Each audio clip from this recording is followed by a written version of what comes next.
Hello and welcome. My name is Charlie Morley, and I am very pleased to be offering you this talk looking at the what, why, how, and wow of lucid dreaming. Essentially, this is going to be an introductory talk on the huge topic of lucid dreaming, in which I'm going to try and cover the basics from both the Western psychological and scientific points of view, as well as from the Tibetan Buddhist points of view.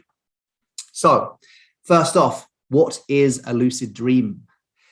A lucid dream is a dream in which you're actively aware of the fact that you're dreaming as the dream is happening. So if you've ever had a dream where you're sound asleep and within the dream, you have the self-reflective awareness to go, wow, this is all a dream, that was lucidity. So a lucid dream is defined by the moment of being in the dream, still sound asleep, and saying to yourself, reflecting to yourself, aha, I'm dreaming. So a lucid dream is not just a really vivid dream, although it's kind of problematic with the words we use there, because lucidity as a word connotes ideas of clarity, clear seeing. So it would probably be better if we called lucid dreaming conscious dreaming, because the defined aspect of lucidity is conscious awareness. But anyway, we're stuck with this term lucid dreaming. So it's not just a really vivid dream. It is not a dream in which you see future events and then future events come to pass. That might be a prophetic dream, for example. And it is not the subjective experience of your sense of self or your energy or your mind stream leaving the physical body and exploring the world around you. That might be what's called astral projection or an outer body experience. Now, your lucid dream may well be very vivid, may well contain prophetic elements, and may well lead to an outer body experience. But by definition, that's not what makes it a lucid dream. So anytime you've been in a dream and you've gone, wow, I'm dreaming, that was lucidity.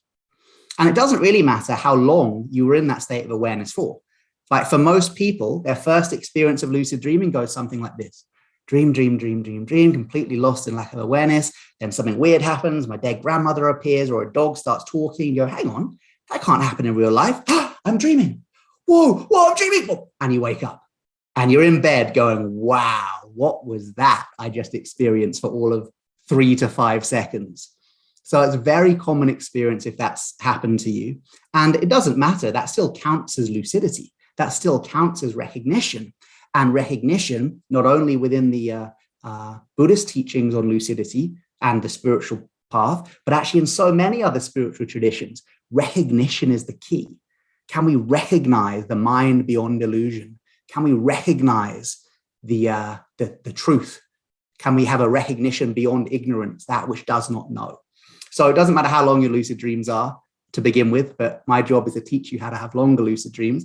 And of course, in the workshop that I'm offering with Theosophical Society, we will be exploring exactly that, the how. How do we actually have these experiences? So a lucid dream is any dream where you know that you're dreaming as the dream is happening. So that aha moment of, wow, I'm dreaming, actually has neurophysiological correlates. And it's really important to explore those because although I may be preaching to the converted, this is Theosophical Society America, you guys are probably super open-minded and have, a really expanded awareness toward these kind of subjects. Maybe your friends or loved ones don't. And maybe you're going to come back from this talk and over dinner, you might say to your loved one, I just learned about lucid dreaming. And they say, hey, that's bull. It doesn't exist. It's not real. So I think it's really important that we know that it is real and that we learn about some of the science. So when you have that moment in a lucid dream of, wow, I'm dreaming, part of the brain becomes activated. So here's my half of brain. Please no jokes about where my other half of my brain is. When you are having a non-lucid dream, so your everyday dreams. And remember, 99.9% of all our dreams are non-lucid, because although we might have the odd spontaneous lucid dream, for most people, lucidity is quite a rarity. So most of the time when we're dreaming, the brain looks like this.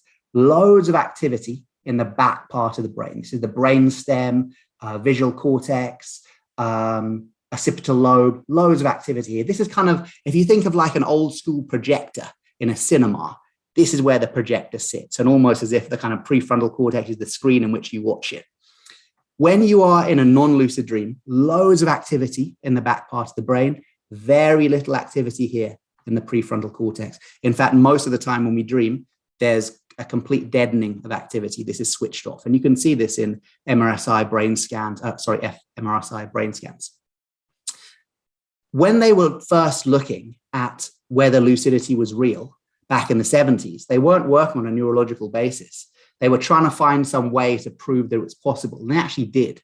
In 1975 at Hull University in the UK, they first proved lucid dreaming as a real phenomena. And the way they did it was with eye movements. They would become lucid and then flick their eyes left to right, which would then be picked up by eye motion monitors in the waking state and prove that they knew they were in there. But in the 2010, 2011, around 2009, big renaissance in lucid dreaming, and that's when they started doing the neurological studies. So what they assumed would happen was they thought, well, what we think is going to happen is when someone becomes lucid, that front part of the brain is going to light up, because scientists believe that the sense of self resides within the prefrontal cortex. Now, of course, I think that's a ridiculous statement. How does our sense of self reside there as much as it resides on our little finger? But they might say that so let's say the sense of self seems to be activated with the neural correlates around the prefrontal cortex. So they assumed that when someone became lucid, this front part of the brain would light up, indicating that, wow, I'm aware, because the sense of self, the sense of agency, the sense of self-reflective awareness seems to be to live or be triggered in this area of the brain. Now, how to get an image of somebody's brain while they're sleeping and lucid dreaming? I don't know if you've ever been in an fMRI scanner before. I have. I used to live in a Buddhist center. And every now and again, scientists would come to the Buddhist center looking for long-term meditators who changed their brain. And when they couldn't find any of them, they came to me. So I'm sure I completely skewed the results of the study. But in one of those studies, we had to go into this brain scanner and try and meditate.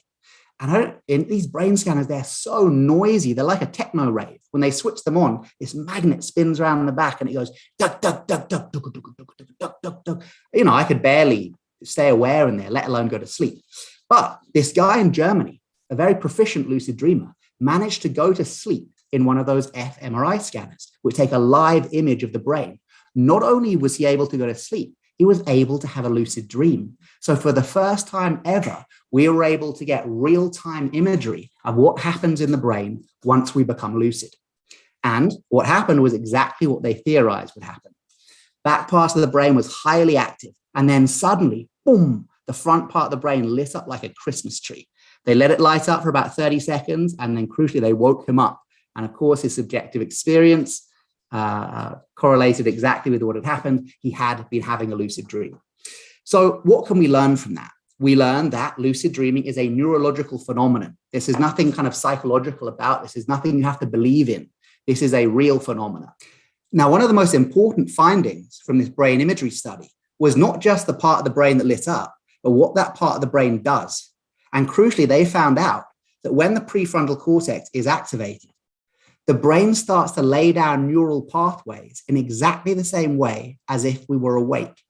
This means that neuroplasticity is engaged within the lucid dream, which means we can change our brain while we sleep. Now, that sounds like a real kind of mic drop soundbite moment, but it's actually totally true. Once the prefrontal cortex activates, the brain doesn't think you're having a lucid dream. The brain thinks you are awake. Now, there's an interesting philosophical point there. As far as the brain's concerned, wakefulness has nothing to do with having your eyes open. Wakefulness, or this conscious experience, is predicated upon activation of certain brain regions. But that's a whole other discussion to have about brain science and materialism. So they thought, well, this is crazy. This means if neuroplasticity is engaged in the lucid dream, could we learn in a lucid dream? Could we actually get better at stuff through lucid dreaming? And they found out, yes, you can. And this is where it gets very, very interesting. One of the first studies they did was at Heidelberg University. And it was quite a big study. They had like over 100 German athletes, because they thought if we can work with something that's really physical, we can get really kind of tight correlates on this. We can see, did they get stronger? Could they do more of their sport, whatever it was? So they decided to work with athletes. Over 100 German athletes, they trained in lucid dreaming, then got them down to a group of about 25 who could really kind of learn to do it. This took a few months, which is about right. Takes a few weeks, couple of months to really kind of stabilize lucid dreaming. And then once these German athletes became lucid, out of all the amazing things that they could spend their lucid dreams doing, communing with God, doing their spiritual practice, transforming into a tantric deity, asking questions about the meaning of life, they were tasked with doing one thing and one thing only: squats. You know, literally the things you do in the gym, right? Squats like that. And they measured how many squats they could do before.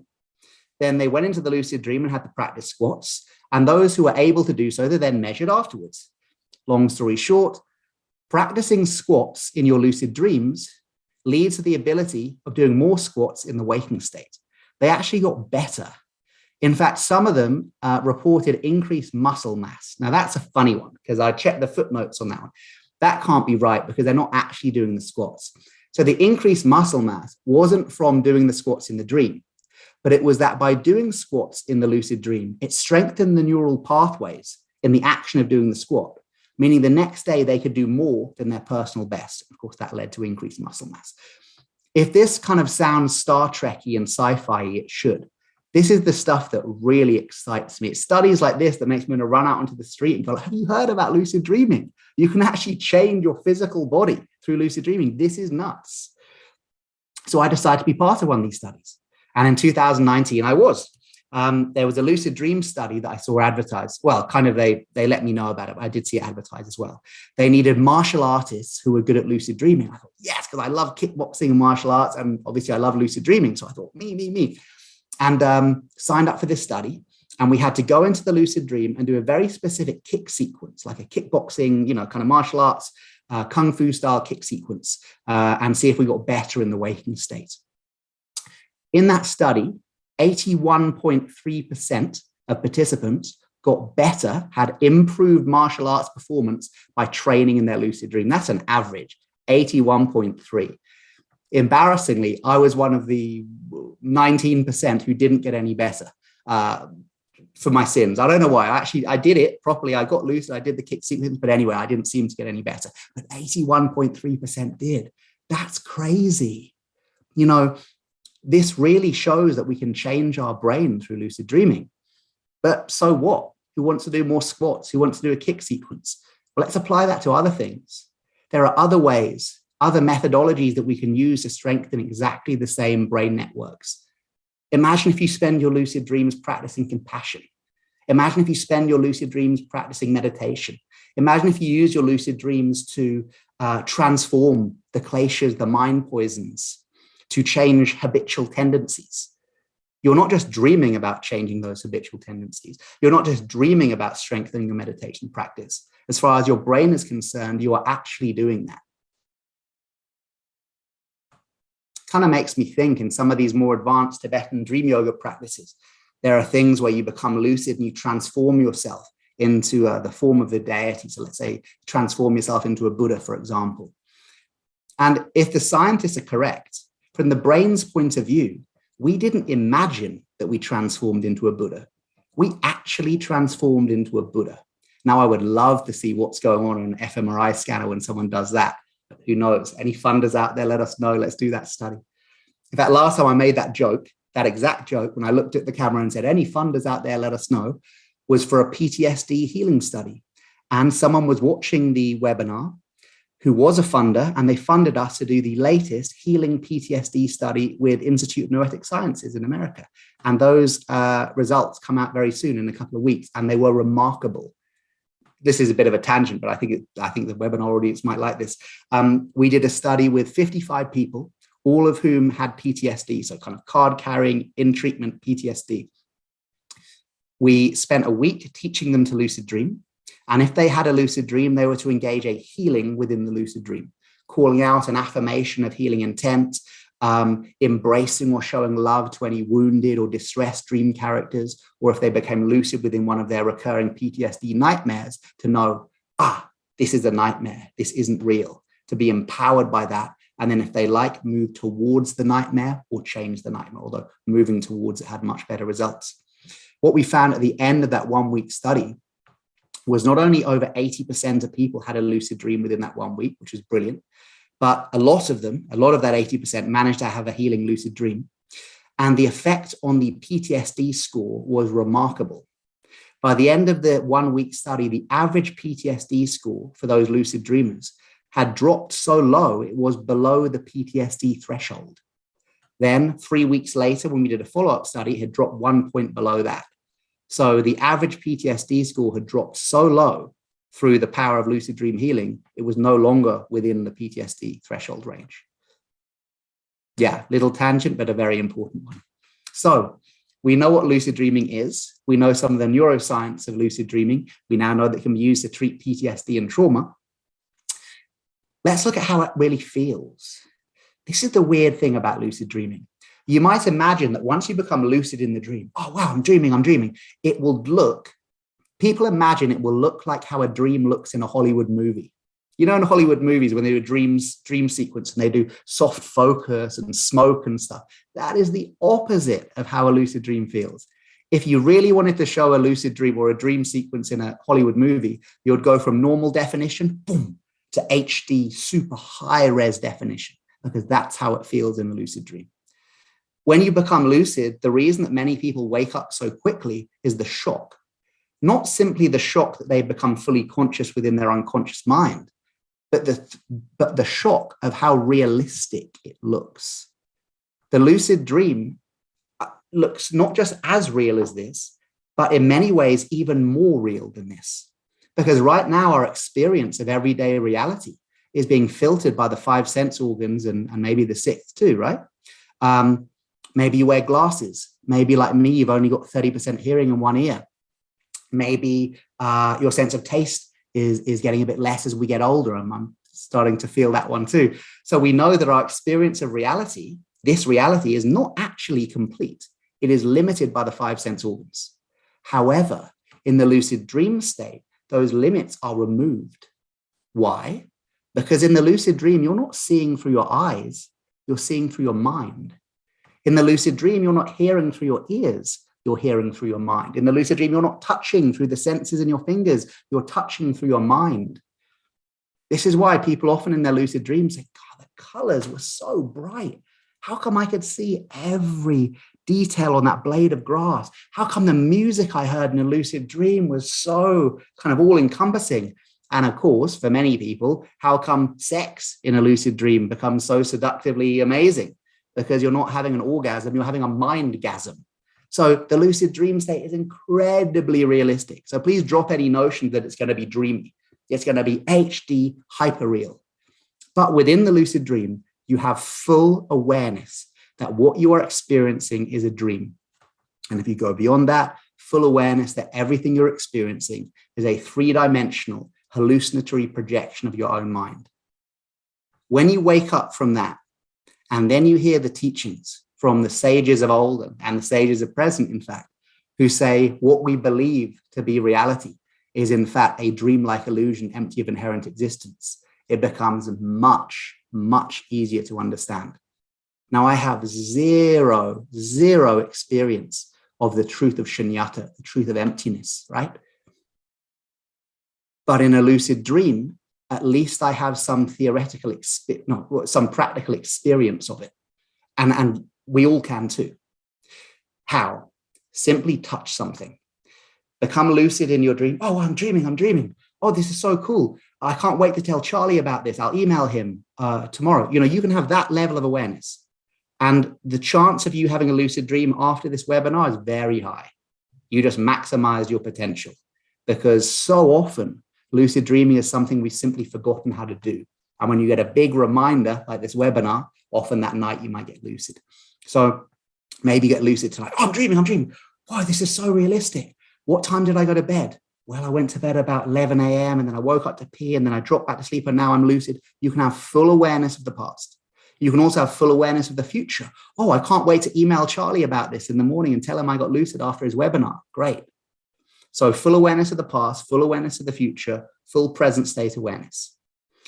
Once you're in this state, what I suggest you do in the lucid dream to really experience this truth of the pure potentiality of all things, the emptiness, the shunyata, just find a table or something hard and just tap on it.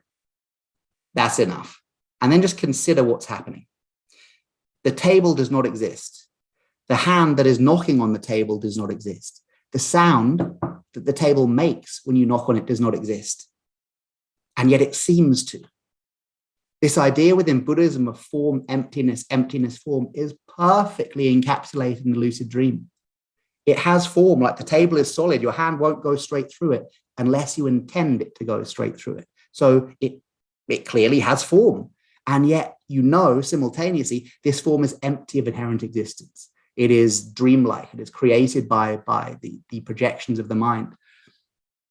So in a very quick and simple way, you can have, I believe, a practical experience of the truth of emptiness, even though I have no theoretical, really practical understanding of it in the waking state. In the lucid dream, there's a shortcut to that little experience. So we know what the lucid dream is. We know how it feels. It feels incredibly realistic. When I learned to lucid dream, I was just past 15, kind of 16, 17. I'd been reading a little bit about Buddhism, but hadn't really got into it. I remember thinking, God, this looks like hard work. But it seemed like a good idea. I thought maybe I'll do it when I'm a bit older. And I've been reading about lucid dreaming since I was 14, 15. For my 12th birthday, I asked for this thing called the Nova Dreamer, which is this electronic sleep mask that you put on your face, and it flashes red lights, which penetrate the eyelids, come into the dream, and the dream becomes full of, it's often white, actually, it's not red, it's often kind of white light. And then you go, oh, that's the dream mask, and you can have a lucid dream. I asked for one of those for my 12th birthday. So I was one of those weird kids who was into this stuff from really young. So I'd been aware of lucid dreaming, but before I got into Buddhism, what else is a 15-year-old kid going to use their lucid dreams for? It's incredibly realistic. You can control what you want to do. There's no one there to judge you. There's no social norms. So of course, I use it for two main things: sex and skateboarding. Now, interestingly, those neuroscience things that I learned about later, I got pretty good at skateboarding. The other thing, not so much. But skateboarding I got very good at. So the first couple of years of me finding lucid dreaming was just like sexual fantasy and skateboarding and flying about and stuff like that. And there's nothing wrong with that. But I think it's really missing the point. You know, it's such a sacred space, the lucid dreaming space. So to use it just for kind of sex and messing about and sport and stuff, I think might be missing a really valuable opportunity. And actually touching on the neuroscience things, as a 15, 16-year-old, having all that kind of, you know, crazy sex and lucid dream, think what that was doing to my neural pathways. And when I think about some of the, you know, kind of treacherous sexual relationships I got into later as a teen, yeah, maybe I was not helping my brain by engaging that. So see it as a sacred space if you can. You need not make the same mistakes I did. You know, I'm here to tell you these stories so you don't fall into the same pitfalls, not so you fall into the same ones. Accessibility. When we start to mention these ideas of exploring emptiness and stuff like this, it can seem like lucid dreaming might be inaccessible. In fact, it is a very, very accessible modality. It's one that almost everybody has accessed before. How do we know that? Because children naturally lucid dream. So Harvard Medical School did 2 studies on this, a follow-up and the main one, that concluded that children of the ages of 6 to 16 reported spontaneous lucid dreams as part of their childhood brain development. Basically, lucid dreams are normal. Not every child and not every night, and only from the ages of 6 to 16. When I inquired why they started at 6, apparently if you ask a 5-year-old about their dreams, they're often not clear as to what's a dream and what's imagination. You ask a 5-year-old your dreams, they'll say, oh, I dream of Santa and unicorns, and they basically just list their favorite things. You ask a 6-year-old and they kind of seem to have that awareness of the dreams at night and, fantasies. So it may be from much younger. But what we know for sure is that lucid dreaming is normal and is a spontaneous arising of the childhood mind. That leads to 2 very interesting insights. Number 1, lucid dreaming is not an alien imposition that you force upon the mind. It's nothing bad. It's nothing the mind has never experienced before. It is natural and normal. And number 2, you don't need to learn how to lucid dream. You need to remember. Think about that. I used to speak French as a kid, and I started relearning it recently. And I found it much easier to relearn. Why? Because I used to speak it as a kid. Hadn't spoken it for 20, 25 years, but there was enough of kind of stored French language or French experience in my unconscious. When I started learning again, it was much easier. Now, let's say I started to try to learn Japanese, a language of which I have no experience from my childhood. Think how much more difficult that would be. The cool thing is, everybody listening, the language of lucidity is already in your unconscious. You don't need to learn how to lucid dream. You need to remember. This is why quite a lot of the techniques that I use to teach lucid dreaming are quite playful. You know, there's one where I ask you to draw pictures and kind of art therapy and stuff like that. The reason for that is because the dominant internal archetype that first experienced lucid dreaming was the inner child for many people. So we can use the inner child through the techniques to contact that innate part of ourselves that remembers how to lucid dream. Keep it playful. You know, if you go to bed tonight, go, I must have a lucid dream. I must have a lucid dream. Look at my body. You're not even going to be able to sleep, let alone have a lucid dream. Whereas if you fall asleep with a childlike wonder, go, wow, imagine if what he said is true. Imagine if I can use the lucid dream to work with my trauma. Imagine if I can use the lucid dream to get better at my sports. Imagine if I can use the lucid dream to be kinder, to explore my internal archetypes. If you go to sleep with that sense of wonder, you're far more likely to have a lucid dream than any kind of rigid, I must have a lucid dream. So we know what it is. We know how it feels. We know how accessible it can be.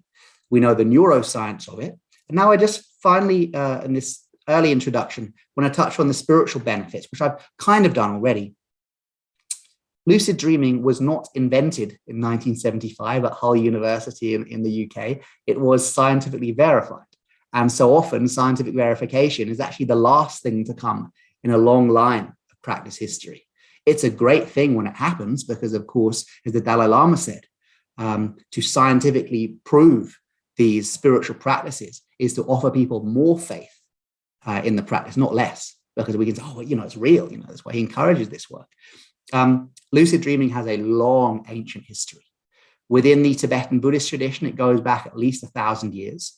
And in fact, in the Tibetan tradition, it goes back about 1,000 before then, because the Bun indigenous tradition of Tibet had a lot of dream work practices already, even before the Vajrayana Buddhism from northern India came up and met it. So Tibetan Buddhism is quite unique in its collection of dream work practices. But you also find lucid dreaming in Sufism, going back about 500 years. Not so much in Orthodox Islam, but in Sufism. You find it in the Toltec Mexica tradition of ancient Mexico, which again is about 1,000 years old. So maybe the same kind of timeline as Tantric Buddhism into Tibet. You may find it in early Christianity. The jury's out on this. If you look at the Nag Hammadi texts, which were discovered, often called the heretical gospels, they use, in some of them, use the metaphor of the lucid dream. Now, that doesn't mean there was definitely lucid dream practice, but it seems possible if the central metaphor you're using are things like wake up. How can you bear to be asleep when it is your duty to awaken from this dream of life? That sounds pretty much like a lucid dream type thing, right? So possibly it's in early esoteric or Gnostic Christianity. And I'm sure many other traditions as well. But the important thing to know is this is an old craft, an old craft. That was actually a term given to me in a lucid dream once. I was in a lucid dream and I saw a big statue of this Buddhist saint and Buddha called Guru Rinpoche, Padmasambhava. But it was a statue. He wasn't animated. And beneath the statue, it said old craft. And I thought, oh yeah, this dream yoga thing, this lucid dreaming thing is an old craft. So this term dream yoga, in Tibetan, it is milam naljor. Milam means dream, and naljor is often translated as yoga, but a better translation might be natural state, which is actually even really cool, kind of the natural state of dreaming. Because from a Buddhist point of view, the strange thing isn't lucidity. The strange thing is non-lucidity. The essence of the mind is cognizant awareness. So it's strange that we are not lucid in all our dreams. Very different from the Western notion that lucidity is kind of a novel thing. In Buddhism, the possibility is to be lucid in all dreams. And these great masters, every one of their dreams, they're lucid, just like in every moment of their life, they're lucid. It's not that they go to sleep and practice lucid dreaming. It's that the continuous awareness of mind just carries on. It has no differentiation between awake and sleep. And then apparently at an even higher level, dreams stop because there's no karma that needs to be expressed or exhausted. So there's no dream, they're just clear light the whole night. And the only dream these masters do have will either be prophetic dreams or lucid dreams for some specific practice that they want to do. So it's a very ancient practice.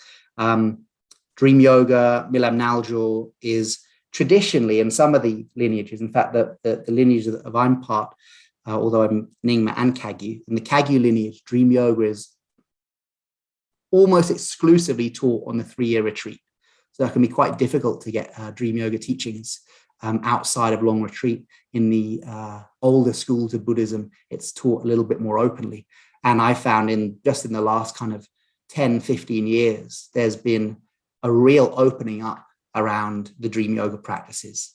Alan Wallace is teaching it now and writing brilliant books about it. The amazing Andrew Holacek is teaching it. I've been teaching them in my own way in some parts of dream yoga. So it is starting to open up now. The fundamental differences, though, between lucid dreaming and dream yoga, although they may start like this, they diverge greatly. Like a lot of the lucid dreaming techniques, the Western lucid dreaming techniques are almost identical to the Tibetan Buddhist ones in their kind of methodology. The techniques are similar, but the real diversion happens when you become lucid. The thought of using your lucid dream within the Tibetan Buddhist dream yoga tradition, the thought of using your lucid dream to practice squats or to get better at martial arts or to have normal, non-Kama Mudra style sex is crazy. The first thing you would do within the Tibetan Buddhist tradition upon lucidity is to do your spiritual practice in the lucid dream. And that might be literally sitting and meditating in the lucid dream, or transforming a deity self-manifestation, so transforming yourself into the deity of the lucid dream, or exploring emptiness, which might be actually something as simple as my thing with tapping on the table, but obviously within a much broader view. Whereas within the lucid dreaming Western scientific tradition, it's really about psychological integration, which I think is brilliant and holds just as many benefits. Maybe not benefits for many lifetimes, but for this lifetime, some brilliant benefits. I mentioned already the powerful, powerful integration of post-traumatic stress disorder that we can engage through lucid dreaming. Lucid dreaming can also be used for exploration of the psyche. So if you're interested in kind of Jungian archetypes, there's the ability to go into the lucid dream and actually meet these archetypes. So you can meet your inner child. And in fact, in the PTSD study that I mentioned before, although there were a lot of military veterans on that study, there were many civilians too, non-military people, and many of them were working with sexual trauma. And we were discussing how best to meet, integrate, and heal sexual trauma within a lucid dream. And we realized that actually kind of calling out, trauma come to me, which might seem the most rational thing because it can come to you, you can embrace it, you can integrate it, was too strong. And we needed some sort of buffer zone. So the buffer zone we created was to work with the archetypes. So this is a nice dream plan for anyone looking to use lucid dreaming for sexual trauma healing, to become lucid and to call out for the inner child, not the trauma itself, but the internal archetype that was most likely affected or wounded by the trauma. Heal the wounded child and you heal the effect of the trauma, not ever needing to even know what the trauma was. Because a lot of people couldn't remember the trauma. And we realized, well, actually, you don't need to remember it. We can go straight to the healing of the internal archetype without needing to actually face or re-experience that trauma. And that had a very, very powerful healing effect. I just want to do a little bit more on that, actually. I think there might be someone listening who needs to hear this for some reason. I'm going to follow my intuition on that. In my third book, Dreaming Through Darkness, which is looking at shadow integration, as well as lucid dreaming, but mainly shadow integration work. There's a case study that I share there from a woman who wanted to work with her sexual abuse trauma. And we were on a retreat in Wales. And it was the first night. We'd barely learned any lucid dreaming techniques. In fact, we just had an introductory talk a bit like this. But she went to sleep with this sense of, wow, remember I said that's the way to have lucid dreams. She went to sleep thinking, well, maybe I can do this. Maybe I can meet the part of myself that was wounded by the abuse. So she made a dream plan, and her dream plan was to meet her 7-year-old self. And when I asked her why the 7-year-old self, it was because at that age, it was at that age that some of the abuse happened. So she thought she would call out to meet her 7-year-old self, and she'd heard me talk about hugging things. Here's another nice takeaway. If in doubt, hug everything in your lucid dream. Hug everything. Everything is you. So if you become lucid, I don't know what to do. I can't remember all these things. He said, hug things, hug the people, hug the trees, hug the table, and not just hug, show love. I'm just using hug as the symbolic representation of love. Go around showing love, doing metta practice, compassion, loving kindness practice, and everything you see. So her plan was to become lucid, to call forth her 7-year-old self, would appear as a little girl. She imagined she would hug her, say, it wasn't your fault, and she'd wake up and be cured. Sounds fantastical. Actually, what happened was not far off at all, but with some very interesting changes. She became lucid that night, in fact, again, which is why just after watching this webinar, some of you may well get lucid tonight. So plan what you want to do. She became lucid and she called out in the dream, 7-year-old self, come to me. I want to meet my 7-year-old self. Nothing. Called out second time, 7-year-old self, come to me. Nothing. Called out a third time. Now, there is an interesting kind of rule of 3 in lucid dreams. For some people, who knows? I've just seen it as a pattern emerging. She called out a third time. But this time, no girl appeared, but a door appeared. Matrix cells suddenly appeared in front of her. And on the door was a sign. And on the sign, it said, caution. Just think about that intelligence of the dream for a minute there. When we're working with the lucid dream, we're not dealing with a lower intelligence than the waking state. In many ways, we're dealing with a higher intelligence than the waking state, because the mind that we're interacting with in the lucid dream is the mind beyond the ego limitations of the waking state. The unconscious mind, and we know this from scientific studies, is like a huge data hard drive of experience. Every book you've ever read, every spiritual teaching you've ever been to, every Theosophical Society lecture you've ever heard or been to, all of that is stored in the unconscious mind, in this huge library of knowledge and library of wisdom. In the lucid dream state, it's like you get the key to that library. Now, it can take a while to open the lock and to find out where all the books are kept, but you get the keys to the library. There is a higher intelligence you're working with in there. And something about that higher intelligence knew it was not a good idea for her to meet a personification of that wounded child. It blocked her in many ways. It gave her a door with the word caution on it. And she was so sweet. She said, I was in the lucid dream and I saw the door with caution. I thought, what would Charlie say to do? And I was like, Charlie would say to go through the door. And she thought, well, if there's a lock on the door, of course, big symbol, a lock. If there's a lock, I won't go through. But she saw the door was slightly ajar. It hadn't been shut properly. Interesting. So she thought, okay, with caution, I'll push it. She pushed the door. As she went through, the freestanding door, boom, boom, boom, manifested this building, 3-story building. And she intuitively knew, as well as kind of looking up, that on each story of each floor of the building was a different symbolic representation of the abuse, and that she could work through these different stages.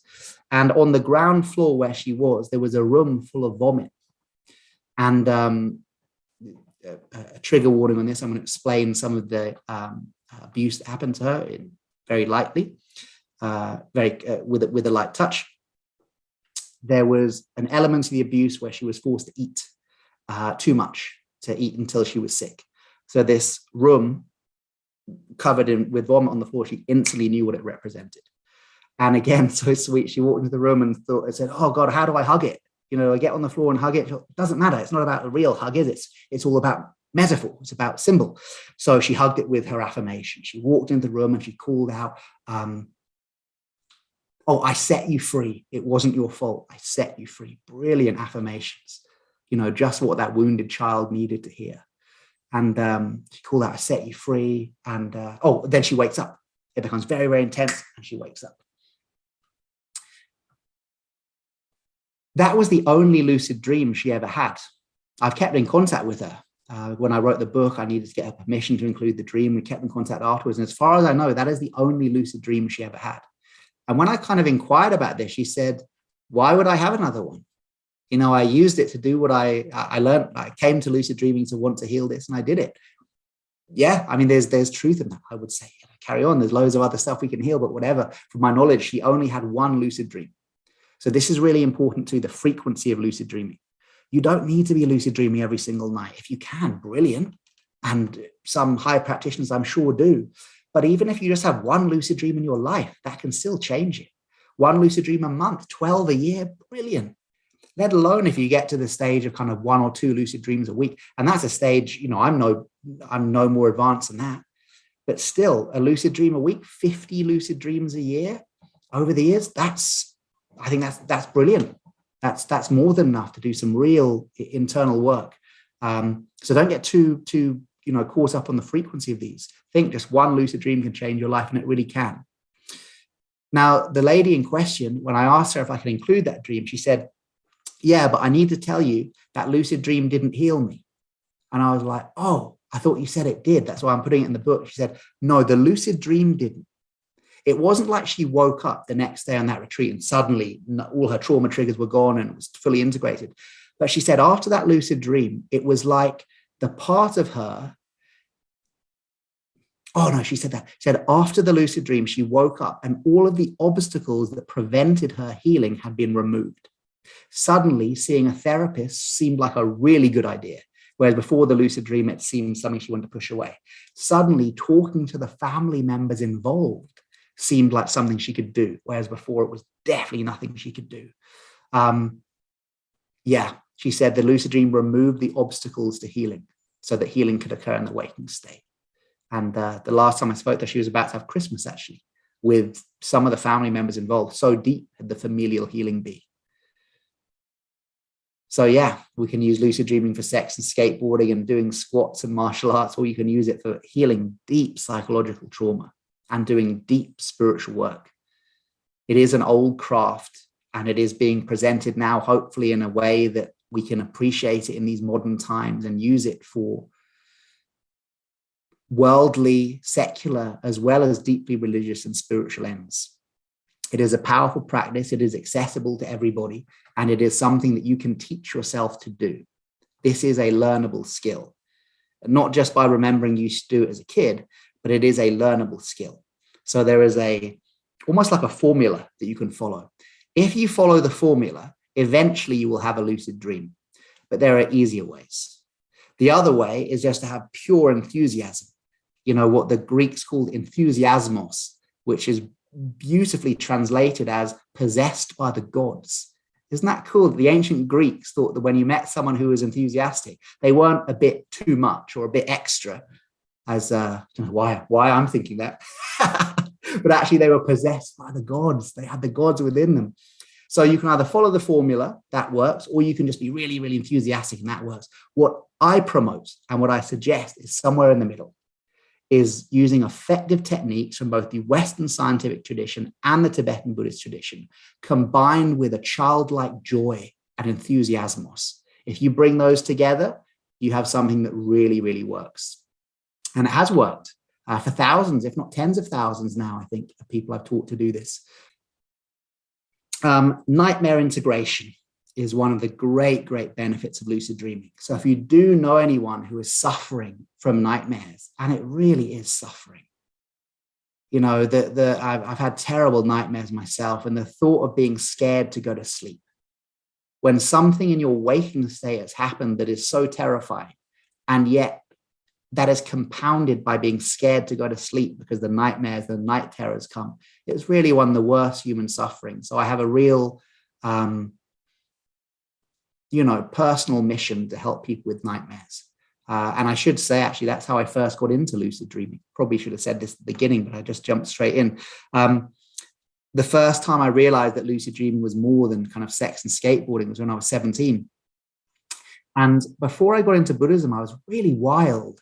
It was almost as if something in me knew that the Buddhism was going to become my path. And so I would have one final hurrah kind of thing. I don't know, but I did get very wild just before I got into Buddhism. Gangs and drugs and all sorts of, mildly criminal activities and stuff, really quite wild. And in one of those instances, I had a drugs overdose. and a full-blown near-death experience. The classic tunnel of, well, it wasn't actually light, but this tunnel with all photos of me getting younger and younger and younger, kind of like the life review. And at the tunnel ended and I was given a choice, this loud, booming voice in this infinite blackness, like it had never begun and it had never ended and would never. Infinite blackness. And this booming voice that was my voice, weirdly.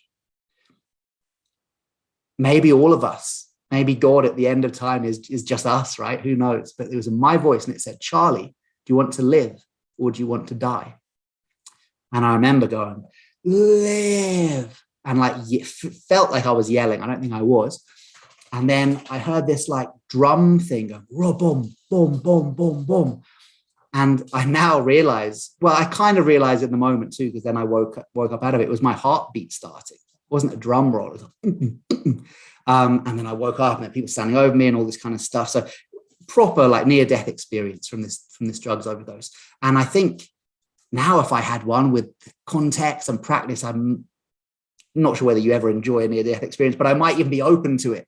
But at 17, I was not. It was terrifying and it was horrible and it was traumatic. And it led to really bad nightmares and panic attacks in the daytime. And the panic attack led me to really get into Buddhism to try and work with them. And the nightmares led me to look at lucid dreaming as something much more than just sex and skateboarding. And in these lucid dreaming books I've been reading, all of them had a chapter on how you could use lucid dreaming to integrate nightmares. So I remember flicking through these Stephen LaBerge books, finding the chapters, and it basically said, if you become lucid in a nightmare, rather than running away, rather than pushing away the nightmare or being frozen, move towards it. Actively remind yourself, empower yourself with the knowledge. This is not real. It is a nightmare. It is just my mind. I cannot be harmed, but it is my mind. Empower yourself with that. And I did manage to become lucid within one of these recurring nightmares, which I had for 3 or 4 months after the NDE. And I managed to become lucid and I faced the source of the nightmare. And I know I'm supposed to hug it and stuff now, but at 17, I didn't know that. So I actually kind of just yelled at it.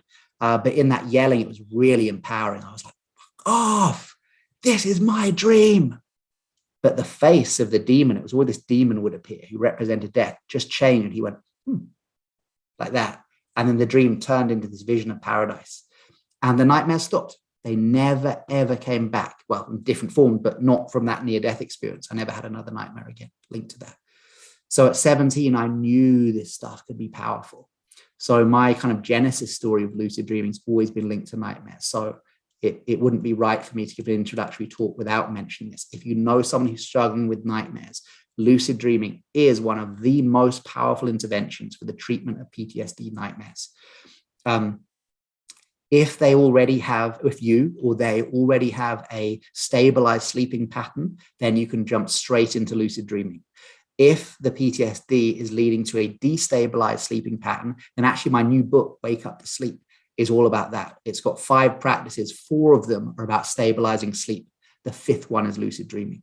And I call that practice mindfulness of dream and sleep. So the mindfulness of dream and sleep would be better for that. But please let them know there is hope. It is possible. This new study with ions proves this beyond a doubt. People's PTSD scores dropping below the threshold after practicing healing lucid dreaming. Really important to spread the word on this, because nightmares can be really debilitating for people's mental health. And I really want people to know there is a way through it.